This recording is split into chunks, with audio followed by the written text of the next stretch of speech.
we're human beings. I think one thing that people need to understand as well is that a negative response to a negative life event is normal. It's normal. It's okay. You know what I mean? It's completely fine. You're not expecting that something happens and you're now laughing and joking. Like that's not normal sort of thing. But you expect that will pass. So when people use the phrase, I'm feeling a bit depressed. Yeah. Do you think it's a bit inaccurate or? This guy's trying to catch me. No. What I mean is, maybe we use the word a bit loose. too We use it loosely. Loosely because I think it's now become a synonym for I'm upset. Yeah. What's going on, guys? The Goodman Factory presents Checking In. We're back again. I feel like it's been a bit of a while. Today we're hitting with mental health. I think before we get into it, just a little bit of a disclaimer, because there can be topics of suicide, topics that might get to people from an emotional point of view, obviously because of what people can go through and experience by themselves. So just a little bit of a trigger warning. We're going to talk about depression. We're going to talk about anxiety, talk about schizophrenia, get into it properly. But what are you saying, bro, before we get into it? Yeah, good. Happy we're talking about it. Mental health is something that I'm quite passionate about. So I'm really looking forward to unpacking it and, raising awareness, going into detail about topics that are maybe not covered as much as others. Yeah, this was your one. You were pushing me to do this. And I think you said it as well because from the point of view of, again, young black people and black people in general is one that's quite pertinent. Obviously, it affects a lot of people, affects everybody of every race, color, creed. But for us as well, it's something that maybe in our sort of communities is not really discussed as much. Yeah. And like you said as well, we'll do 4 topics mainly, but we can always branch off into other stuff as well. Yeah. How do you want to start first? So I think what's important is to kind of define or distinguish mental health from, let's say, mental illness. One thing. I see bare people saying, I've got mental health. Yeah. That's incorrect. Go ahead, definitions. Yeah. So, or a way that's easy for people to understand. Yeah. So if we think of it on, let's say, a spectrum, and we think of mental health being, let's say, good, functioning, able to do your day-to-day activities, and we put maybe mental illness down here, whereby you're having symptoms that are affecting your ability to go on with your day-to-day life. And with individuals, let's say there's a different threshold from which they go from having good mental health to going below that threshold and suffering from mental illness. Yeah. And that's one way I tend to look at it. Almost on a spectrum. And then when we think of that threshold, what we're thinking about is protective factors and aggravating factors. So factors that kind of protect you or can somewhat help alleviate those symptoms, and aggravating factors that can put you at an increased risk of mental illness. So, one promotes well-being, one does the opposite.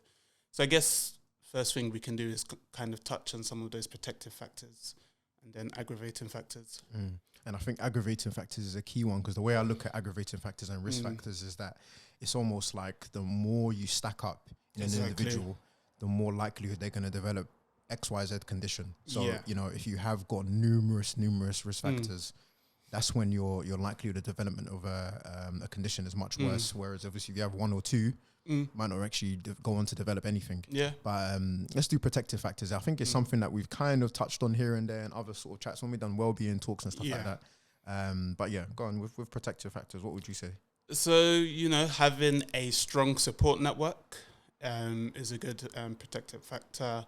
Having the personality type whereby you ask for help. You don't keep to yourself. Yeah. If you're having some form of difficulty, whether that could be emotional, physical, financial, you will seek help from others and you don't just keep it to yourself. So not being isolated, really. Not being isolated. Socially. Having a good family network, friendship network, and also having a sense of purpose in your life, whether that's through sport, whether that's through your career, whether that's through your relationships, and it's probably lots of other things as well. What would you add? Yeah, I was going to say career is a big thing, because that's one thing that obviously we all like to chill, we all like to relax, but work actually gives us a good sense of fulfillment, a good sense of purpose. And you find that when you're going through something difficult, it's quite a nice route of distraction, to be honest. Yeah. And on the opposite side, you find that when some people lose employment, for example, that can almost be the start of their mental health slipping a little bit, where they start to develop a little bit of social isolation and things like that. So I'd say, as we've said previously as well, I guess the general things in terms of lifestyle, what you're doing as well. So that's why, for example, if I have patients who come in with more so depression, anxiety types of things, you try to eke out what their lifestyle is like. And if there is anything that you can encourage, for example, you know, eating well, living well from a sporting or exercise point of view as well, just because those factors can also, in a way, promote a healthier lifestyle globally, but also, as you said, give a little bit of purpose as well from that point of view. I do think family is a big one, personally, but also for other people as well, and also friends, as you said as well. And then also, I think from a healthcare point of view, just people knowing that they do have support from their GPs, from, you know, secondary care if you need it. Because I think sometimes when you meet someone in that consultation and you've met them for the first time, you know, you care about them. They might not really perceive that you care about them. Do you see what I mean? Because obviously they're probably thinking, you've met me for the first time, why would you care about me? But you care about them from the point of view of, I am your doctor. I want you to do, I don't want you to. You have a duty of care. Exactly. I have a duty of care from that point of view. So I think it's something that maybe people don't really realize, that, you know, we do actually care from a genuine point of view. And I think if people were maybe in some situations, maybe if they were more aware, they might even come to us for a bit more support if needed. So I think that's another big one that maybe is missed sometimes. I tend to always say to people, like, as well as, you know, your family and this and this and this, make sure you know that we're here as well. Do you know what I mean? So you can come to us as well. I mean, that's a big one as well. But yeah. Okay. As well, yeah. And if we then go on to let's say aggravating factors, risk factors, obviously a lot of them would be essentially the opposite of things we've mentioned. So where we've said having a strong support network. If you're lonely, okay, it's one thing being an introvert. You know, some people are happy introverts, but if you're actually lonely, you're isolated, you don't necessarily have a support network, then that's a risk. Especially now if you, let's say, you're compensating by, let's say, drinking alcohol or recreational drugs, which we can obviously go into further. Then being a man, well, it's not necessarily an aggravating factor, more a risk factor. It's the personality type as well, isn't it? Like, it goes into that. So if we think of men, and you know how if we think of how men have maybe been conditioned, and there's obviously a word that's thrown about quite a lot in terms of toxic masculinity. So society tells men there's a certain way you need to behave to be considered a man. And some of those traits are to your detriment. So in a sense, toxic. So when we have men who feel they need to be reliant on themselves, they can't ask their friends for support. They can't ask their partner for support. They take everything in onto themselves. Then that's a risk factor, because it could be that you're, you know, it's the finances that are overwhelming. You're taking on more responsibility at work, and those things stacked up, they kind of increase your risk. That exacerbate things. So that's one thing, I guess. You know, if you've got a family history of members who have mental health conditions, then that again puts you at increased risk. Specifically, let's say if you've got a family history of schizophrenia, and then you're smoking cannabis, your risks are higher than someone who doesn't have a family history of schizophrenia. So there's lots of factors, and it's not a case of if you have one or two or three of them. It's more like a cluster of them, and everyone's resilience is different. So when we mentioned threshold, you know, some people can carry Mount Kilimanjaro on their back. You can batter them, and and they're fine, or they appear to be fine. But some people they don't have that same level of resilience. That you know, it could be, which is fine, by the way, as well. It's fine. But it's just everyone's different, exactly, and people need different support. And obviously, we think of things that could trigger a period of mental illness. You know, it could be a very stressful life event. You know, the loss of a child, a divorce, you know, losing your house or something. So it's different for different people. So it's very important to have a good awareness of where you kind of are on that kind of spectrum and how close you are to your threshold, you know, because like I can tell sometimes, you know, when you know you're breaking. Yeah, like I told you before, you know, I said I get these weird dreams. You didn't you questioned the validity. You used to go to the pastor. But yeah, so it's like sometimes people have their different kind of warning signs. Like it could be poor sleep. It could be being a bit restless. It could be they're just on their phone so much. You know, they just can't be calm. It could be being a bit short and snappy with people. You get agitated. It's good to have that awareness of yourself and how your behavior changes and how your behavior sometimes is a sign of your whether your mental well-being is good. I think jumping on to what you said about a stressful event you might go through as well. Another big one is, especially in kids, kids who are exposed to trauma. Yes. Do you know what I mean? In their childhood, whether that be emotional, physical, sexual, you know, all sorts of abuse that they might be a victim of, then that can also increase their likelihood that later on in life they could end up developing some forms of mental illness, which is quite a big one as well. But as you said, it's people's own resilience, I guess, and then also, as we've said as well, how many risk factors they have as well. Because obviously, it's not everybody who goes through something very traumatic and goes on to develop something, but you know, it can increase your likelihood from that point of view. And then another thing as well is, and not more so because of immigration itself, but more so from the isolation point of view probably as well. But they found a lot of immigration to places where people come to a city or country where they are isolated. They can have an increased risk of particular types of mental illnesses in their communities as well. Yeah, because you've obviously been looking at the latest stats, and black people, so whether black Africans, black Caribbeans are way more likely. I think if we compare ourselves to white British people, up to 4 times as likely to be detained under the Mental Health Act. Yeah. And obviously there are a number of reasons, number of factors. Exactly. And like you said, immigrating to a new place tends to be one of those factors, facing racism, whether that could be if you actually try to see a healthcare practitioner and you might not feel they understand you. So there's lots of factors. There's lots of factors.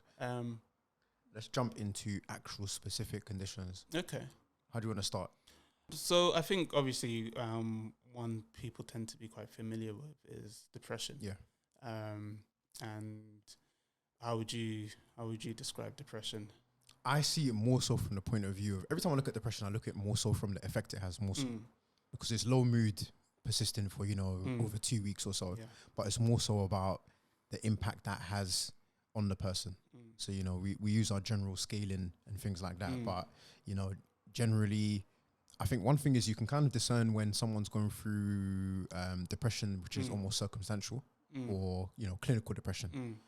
But, it's the general things of, you're suddenly finding that things that you enjoyed doing or taking part in, you're no longer getting any enjoyment from. Your motivation is depleted. Your sleep is affected, whether too much or too little. Your appetite is affected. You might be socially isolated as well. You might find that you're having suicidal ideations or a feeling of worthlessness, perhaps as well. So, those general sort of symptoms is how I see depression, or how I'd classify depression. And as I say, so, you use that sort of scaling system, but you do get an inkling as well based on the circumstances in which someone presents to you, how severe their depression is and how badly they're coping with it. What would you say in terms of risk factors, in terms of, your experience with people with depression and things? So risk factors tend to be very similar to the ones we've mentioned before. Men are high risk. People who are more self-reliant, so they don't like to ask other people for help. It gets to the point whereby it's a bit too much for them to handle. And in terms of how I would describe it, I would say life may feel like it's not the same. Yeah. So as opposed to life being a colourful experience, it might appear quite black and white, quite mundane. Like you said, loss of enjoyment of activities you normally do, lack of energy, and in terms of food, you might eat a lot or you might not eat much at all. Sleep as well. You might be finding that you're waking up early in the morning and then not able to get back to sleep. Yeah. So early morning awakening. And then, there's a host of other symptoms, i.e. poor concentration, poor memory, sexual dysfunction, so affected libido. And if we were to grade it based off mild, moderate, severe, in its severest of forms, you can have psychotic symptoms as well. Yeah. So it varies markedly based on the individual. If you were to compare clinical depression to, let's say, someone who's maybe just going through a bad period, how would you say they vary? I think sometimes it's because they might present similarly in terms of how, the first instance you meet someone. So that the symptoms you described, someone might present with severe depression as a result of a life event, let's say. Yeah. Where I differentiate it is, one, how long that goes on for, two, response to any sort of treatment. So if you find that, and treatment might not even be pharmacological, but it might just be, someone's gone through something, they've now started to do a little bit more in terms of their socially, they're now finding that they're spending a bit more time with their friends and family. Yeah. They're starting to find that they're going to the gym a little bit more. Then you see that person in, 2-3 weeks and they're a little bit of a different person. Whereas with clinical depression, you find that maybe there's a little bit more resistance from the depression side of things in terms of apathy. So things aren't really working when you and it's a little bit more difficult to crack and manage their symptoms. So I think that's where I would kind of differentiate things, because obviously we're human beings. I think one thing that people need to understand as well is that a negative response to a negative life event is normal. It's normal. It's okay. You know what I mean? It's completely fine.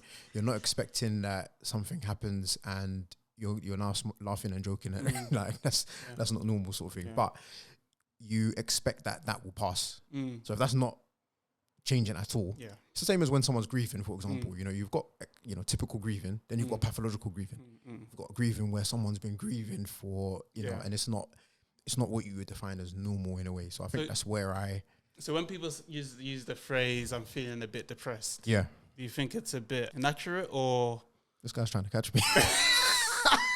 No. What I mean is, maybe we use the word a bit loosely. We use it loosely. Loosely because I think it's now become a synonym for I'm upset, basically, or like it's now become a bit of a weird synonym in a way. In that something will happen.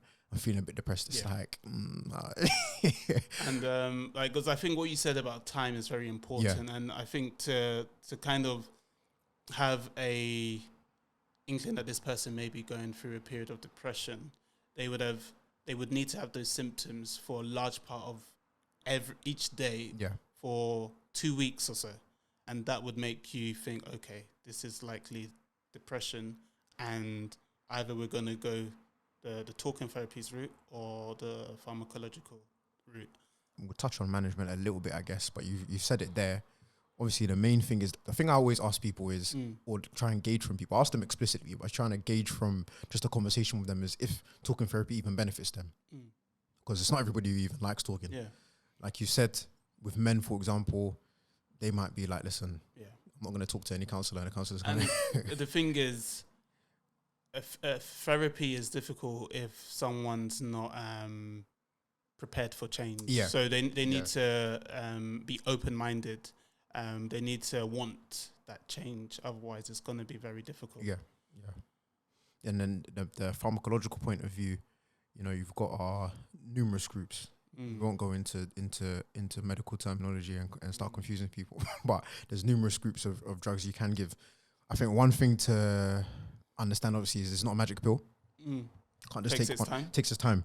Can't just take something and then, 2 days later, life is great. Doesn't really work that way. Then you have they also come with their own adverse effects profiles. Yeah. Every other medication does. So there's no hard and fast sort of way to cure, quote unquote, depression. But there's things you can do. I think one thing is the lifestyle things, if people can implement them. And I say if because, listen, when someone's very, very low, they're not going to start going out and doing, high interval training and eating.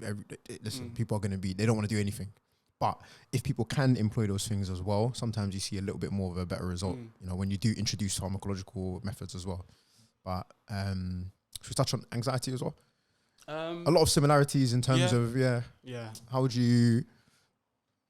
A lot of people are anxious. That's one thing I'll say. Sometimes anxiety is a physiological response to, a normal threat. Yeah. If I saw a tiger chasing me down, I'm going to be anxious. I'll kill the tiger. But I guess when it becomes pathologic is when it's a response to, let's say, a stimuli that shouldn't really trigger that response. Yes. Whether it's, a fear of speaking in public or... Even just being in public. Socially, you're struggling, It could be ants, like under... anxiety, we have phobias. So they all develop this physiological response whereby you can have this sense of fear. You can start feeling your heart racing, feeling sweaty, clammy. And these are all real symptoms. Yes. They're not in your mind. Exactly. It's not fake. And that's exactly how I describe it to people. I kind of say to them, like, listen, your body or your mind is reacting disproportionately to stimuli. Yeah. So something that shouldn't really trigger you, shouldn't really put you on edge, is putting you on edge. So it might be something very, very minimal. And I always try to reassure people that, listen, it's not that there's something necessarily wrong with you. You're not, you're not crazy or anything. It's just your mind is perceiving things a little bit differently.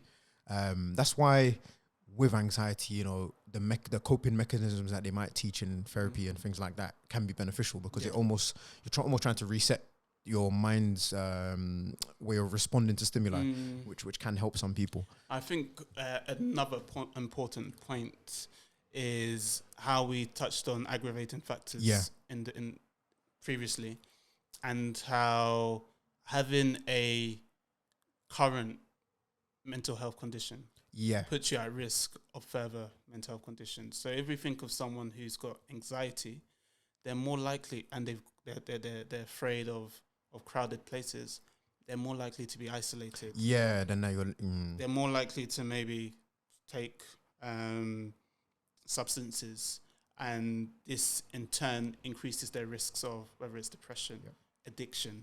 So if you have those symptoms of anxiety, it's important to get help as opposed to try to cope through other methods, whether that's through isolating yourself or turning to other substances, because essentially it's just could make things worse. Yeah. And then from the symptom point of view, I guess, how would you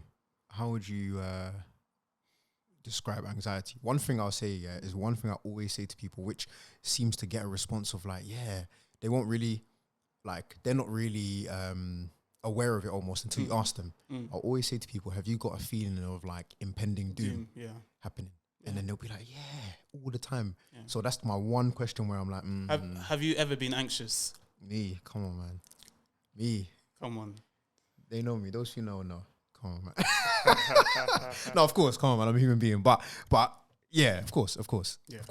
And it's funny because when that happens, you do have almost a feeling like the world is collapsing on you a little. The world is collapsing on you. The rapture has started. You've got some weird feeling, and that's only probably me being anxious about something that is, because I've got anxiety. So it's likely that stimuli was in a way justified, let's say. But for somebody else who's got anxiety, that's perhaps in terms of everything, they're having that feeling. So yeah, it is crazy. But yeah, what other sort of symptoms would you say? So like we touched on palpitations, feeling clammy. So the physical symptoms are there, feeling lightheaded,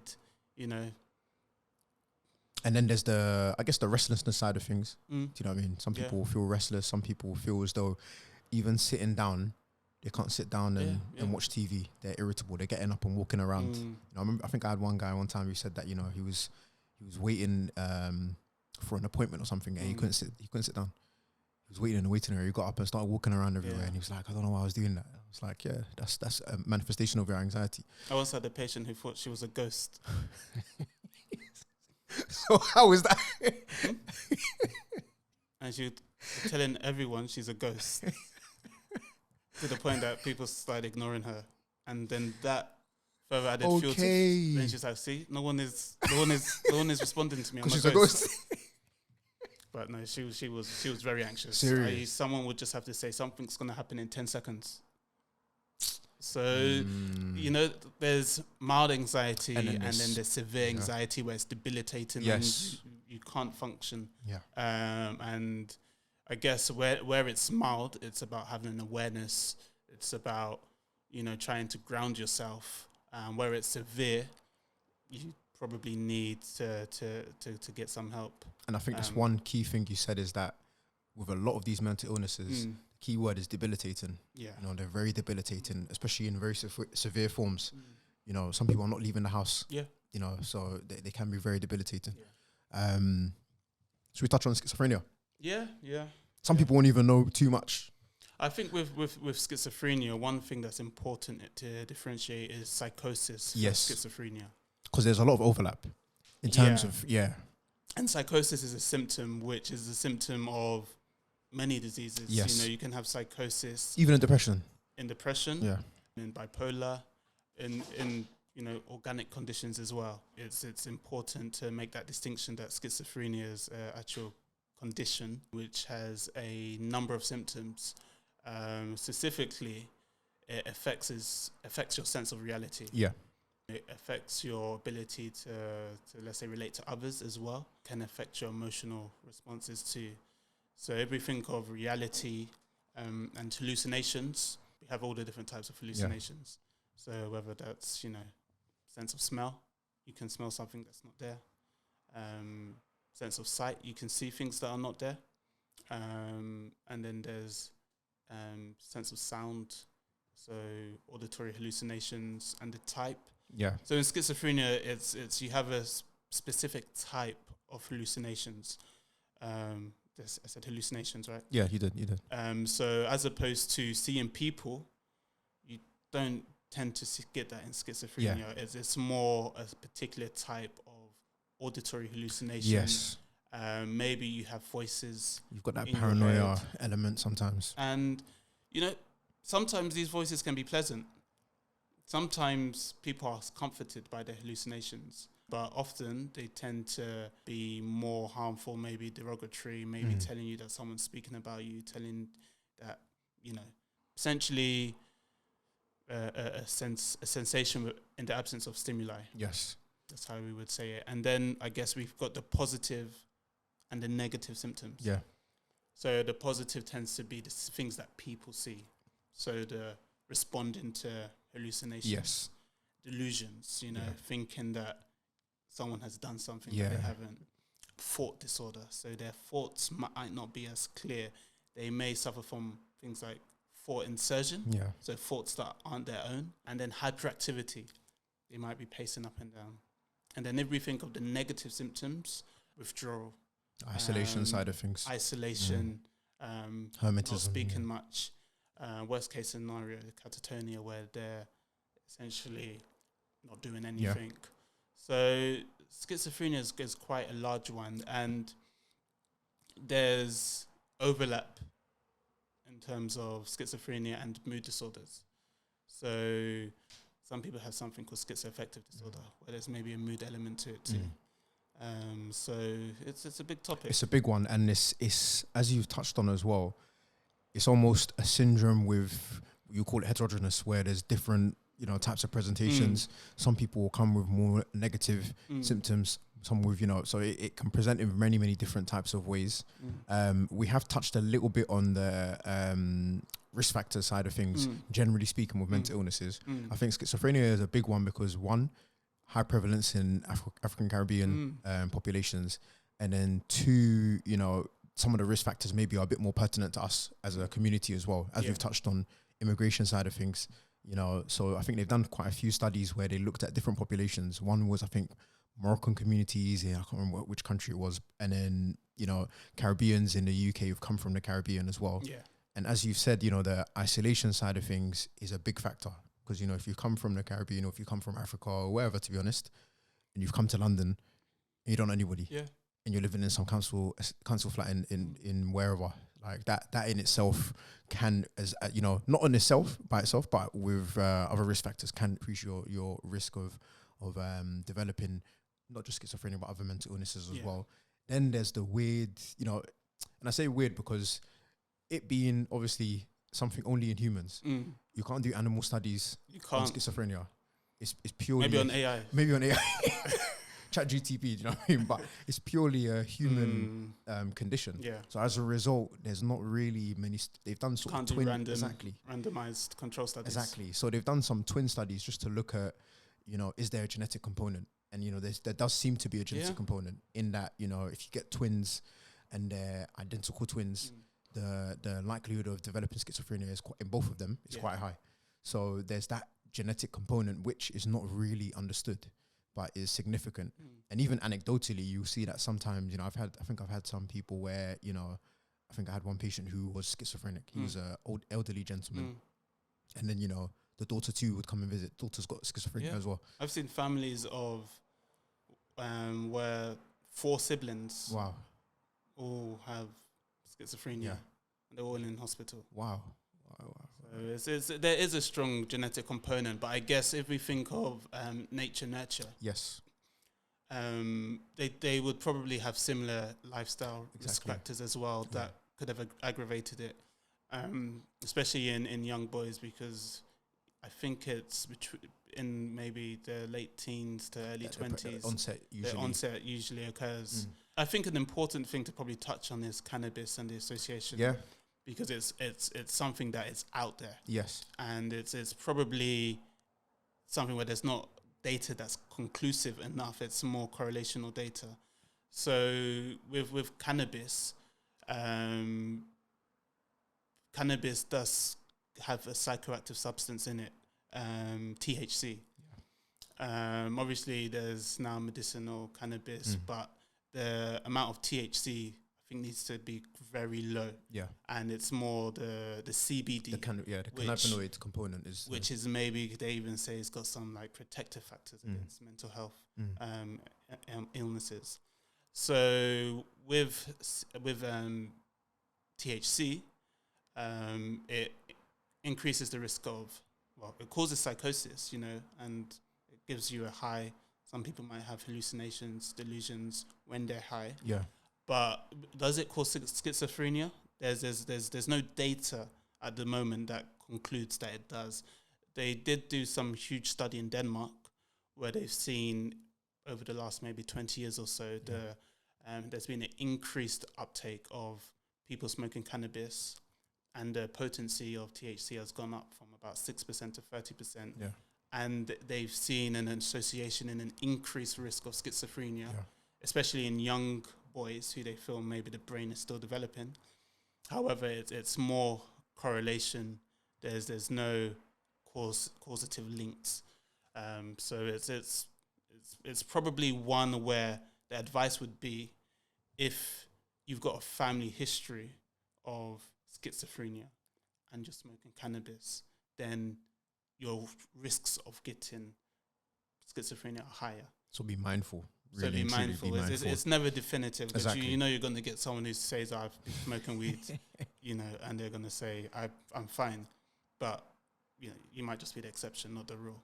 So it's how all of these risk factors compound themselves, as opposed to looking at them in isolation.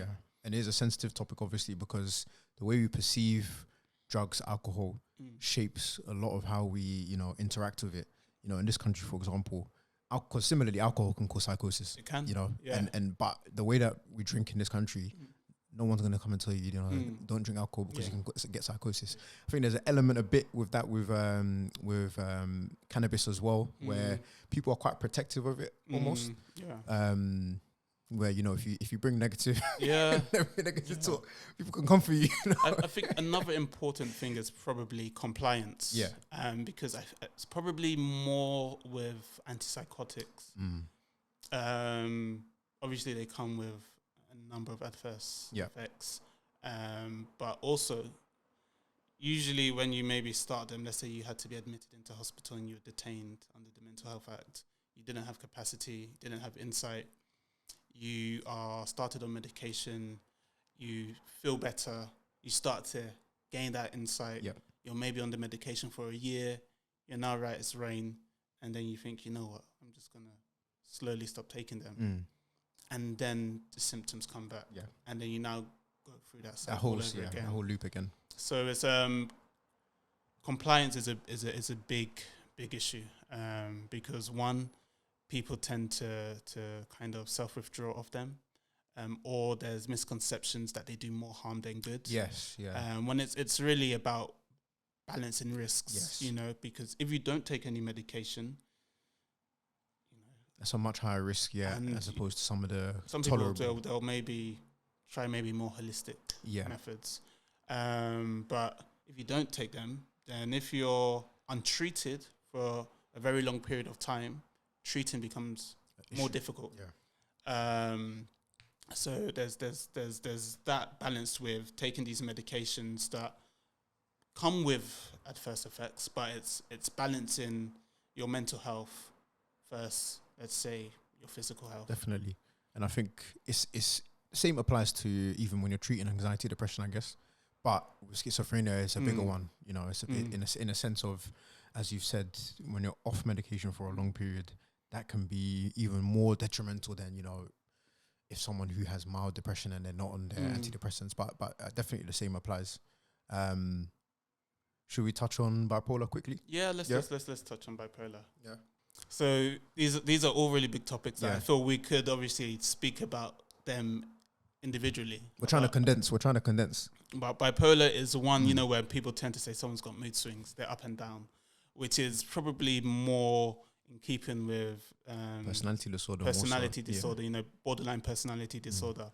Whereas with bipolar, you tend to have highs and lows, but these periods can last several weeks, if not months. So typically what may happen is someone may have a low, which is a depressive episode, which may last a number of times. They might be diagnosed with depression. And following that, they may then have a manic episode, which then leads to a diagnosis of bipolar. And if we were to go through mania, the symptoms of mania, so what would you say? What, first off, should we do type 1, type 2? Or is that too much? I think that's too much. Okay, briefly. Type 1, more so just think of type 1 mania. Type 2, you know, you don't necessarily have to have mania with it. But there's the three components, because there's mania, there's hypomania. But I guess, so for hypomania side of things, it's going to be more so, as you said, the depressive type of angle, being very low, etc. From the mania type of things, side of things, again, you're going to have a bit of a delusion aspect to it as well. So you're going to have, let's say, you might have lots of energy. You may feel like you don't need to sleep. You may feel like you've got this new lease of life and you're invincible. So you come with those maybe grandiose delusions. You might say you're the second coming of Jesus. That's just one. It could be anything. It's one you see quite typically as well, isn't it? It could be, okay, you're going to write 10 books in a week and you're sleeping 2 hours a night. So that's maybe the grandiosity. Then it can also come with, let's say, risk-taking behavior. So where you don't normally gamble, you might start gambling. There may be an element of disinhibition. You might now start being brutally honest to people, where normally you'd be like, oh, if I say that, there's going to be repercussions. So to your friends or your family, they might just think, okay, this is abnormal behavior for this person. So it's an interesting diagnosis because some creatives actually may say that they benefit from the creative element, when you're trying to do a lot, like there's lots of famous people. I'm not going to say any names who people say, oh, these people have bipolar, and it's I guess there's that maybe romanticization of being manic. So there's maybe that romanticization of mania and creativity. So bipolar is a big one. Yeah. Obviously, I don't see it as much as kind of main mood, schizophrenia, schizoaffective, or just psychotic disorder, unclassified. Yeah. Yeah. So we've given a brief summary of things, I think, as much as we can anyway. And we've given some advice in there as well. Yeah. We'll wrap it up now, and we'll come back again. And guys, we want to say thank you. As always, there's a lot of interaction with some of these episodes we've done, which we're thankful for. So carry on interacting. Obviously, carry on commenting, liking, subscribing.